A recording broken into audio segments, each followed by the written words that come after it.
Cheers. So it's Thursday, December 26th. So yesterday I was out here painting a little while. I got these mirror brackets all painted up with 2 coats of white. Well, Connie went to visit the grandkids. I hung out here and got these painted up. Got to clean the mirrors up still, but I'll be getting those on. You know, that's the thing about, when you got these type of trucks, there's always something to do, and something that I never did on the back of this. Let me just close this door here. Oh, come on. My fingers are kind of fat for this. I should have made it a little wider. I never made a latch for this. I just had some bolts sticking through that were bumping right here. And anytime I wanted to open it, I had to take the bolts off. So my thought is I'm going to be making some changes. And what's going to happen is, I think I'm going to turn this into a hook, and then there'll be a place here where I can latch, and then when I let it down it will latch, say over here somewhere in the hole, so I'm going to work on making some like a regular truck, have the hooks and the chains. It's just something I've been looking at, and I sketched out a couple of ideas on the scratch pad last night just to kind of figure what I'm going to do to make it as easy as possible. Ooh, that generator finally shut off over there. Runs every Thursday for a test. Keeps the it's a water pumping station over there for the...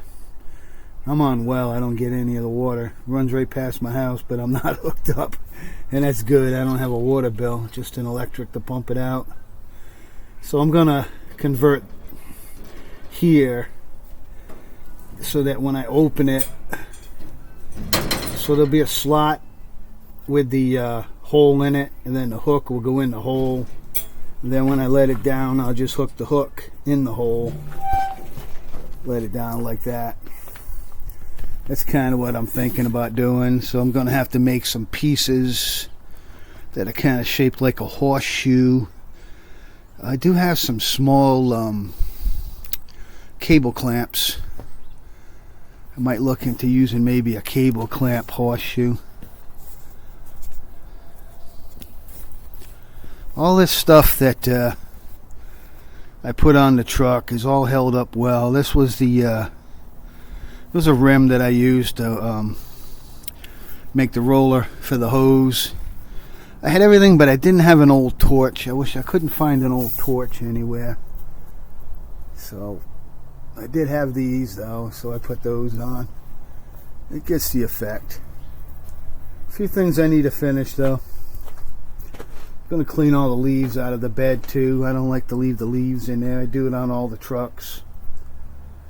All the paint's peeling off of my tank holders there. Wow. It's amazing that I built this all going on 4 years ago. How time goes by, how the years. We're going to be in 2025 already. It's just amazing. So let's walk around the other side here. So the 2001, I installed the EGR valve. I went out this morning, it sat for 2 days. Then I went out this morning to go do some quick shopping, get some milk and bread and stuff. I go like 6 in the morning, and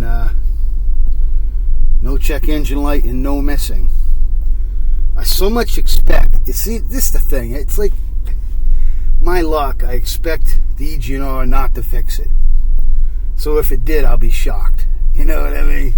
But it seems to be working. It's not missing anymore in the cold mornings.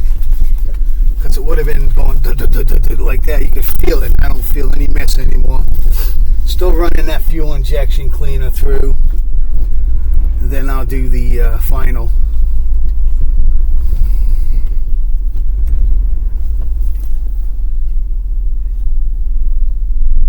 Yep, idle and smooth as can be. I could put a cup of water on that engine and you wouldn't see a ripple.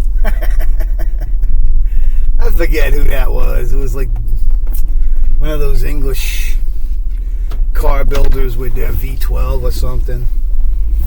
Ran so smooth you could put a cup of water on top of it and it wouldn't make a ripple. I think Duesenberg claimed that too. But just turning around, nosing it out. So got a little thing to do with this too. I'm going to be putting the plow on, but before I put the plow on, I'm going to get underneath and jack up the torsion bars. This has torsion bar suspension, and I want to raise the front end up a little bit. So today I'm going to, even though I always kept them lubed up, I want to make sure, let's get down here, that when I hit on this bolt for the torsion bar, oh, it's back here. So I can go up about, looks like almost an inch on this torsion bar bolt. So I'm going to run that in. I've just been spraying it with some oil the last couple of days just to be sure when I put the impact on it. And that'll raise my front end up a little bit. Over time, these torsion bars are going to lose their tension. You're basically twisting a piece of steel. And over time, you know, it's going to lose a little bit of its... So tightening it up is going to raise it up. And then it won't be so bad when I won't be dragging the plow every time I go over a little uneven surface. Because I bring the plow up all the way to where it's touching the frame. And it still drags a little bit sometimes. Guy was laughing at my plow. Everybody's going to the quick disconnects 25 years ago, and I still got this 1980s plow rig. They were laughing at me. I was like, hey, it works, right? So this is a typical winter day. Overcast, 30 degrees.